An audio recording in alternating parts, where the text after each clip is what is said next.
CSIR के तरफ से central electronics engineering and research institute की तरफ से वैकेंसी आई है जो कि ministry of science and technology के अंदर काम करती है। इंपॉर्टेंट डेट्स की बात की जाए तो 21/5/2026 से लेकर 20/6/2026 तक आप इस फॉर्म को फिलअप कर सकते हैं। इसके अंदर जो डिपार्टमेंट आती है वो एडवांस इंफॉर्मेशन टेक्नोलॉजी आती है, अप्लाइड इलेक्ट्रॉनिक्स आती है, डायमंड रिसर्च ग्रुप आता है, हाई फ्रिक्वेंसी डिवाइसेस आती है, हाई पावर माइक्रोवेव सिस्टम आता है, इंस्टीट्यूट R&D फैसिलिटी एक्सेट्रा आती है।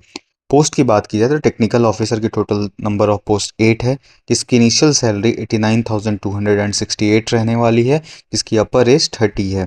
टेक्नीशियन की बात की जाए तो टोटल नंबर ऑफ पोस्ट 14 है और जो सैलरी आपकी इनिशियल रहने वाली है वो 39,728 रहने वाली है। इसकी अपर एज लिमिट की बात की जाए तो वो 28 है। यहाँ सैलरी के साथ साथ आपको HRA अलाउंस भी दोनों पे ही पोस्ट पे दिया जाएगा। नोटिफिकेशन में आगे बढ़े तो टेक्निकल ऑफिसर के लिए आपका BE BTech इलेक्ट्रॉनिक्स ब्रांच में होना चाहिए या इलेक्ट्रॉनिक्स के रिलेवेंट ब्रांच में आपका मिनिमम 55% मार्क्स से आप पास होने चाहिए। और या फिर MSc या इक्विवेलेंट इन फिजिक्स इलेक्ट्रॉनिक्स या अप्लाइड इलेक्ट्रॉनिक्स में आपका 55% मार्क्स होना चाहिए। टेक्निकल ऑफिसर कंप्यूटर साइंस की बात की जाए तो इसमें BE BTech या MSc आपका होना चाहिए, मिनिमम 55% मार्क्स से पास आप होने चाहिए।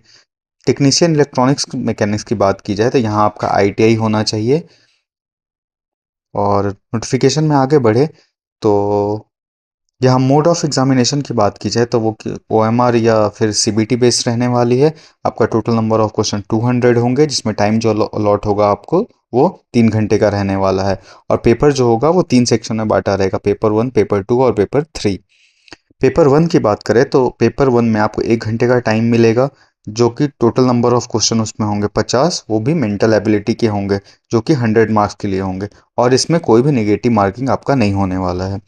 पेपर टू में पेपर 2 की बात करें तो यहाँ आपको 30 मिनट्स का टाइम दिया जाएगा। यहाँ आपको जनरल अवेयरनेस और इंग्लिश लैंग्वेज के 25-25 क्वेश्चन होंगे, जो कि 75-75 ईच मार्क्स के होंगे। यहाँ भी कोई नेगेटिव मार्किंग आपको देखने को नहीं मिलेगी। पार्ट 3 की बात की जाए तो यहाँ आपको 90 मिनट का टाइम दिया जाएगा। यहाँ आपका जो भी रिलेवेंट ब्रांच का सब्जेक्ट है वो रहेगा। टोटल नंबर ऑफ क्वेश्चन 100 रहने वाले हैं और जो मार्क्स होंगे वो 300 के लिए होंगे। यहाँ भी आपको कोई भी निगेटिव मार्किंग नहीं देखने को मिलेगी। और नोटिफिकेशन में आगे बढ़े तो आपका यही तो यहाँ आपका जो फॉर्म फिलअप चार्ज होगा वो 500 रहने वाला है। और बस नोटिफिकेशन इतना ही। Thank you.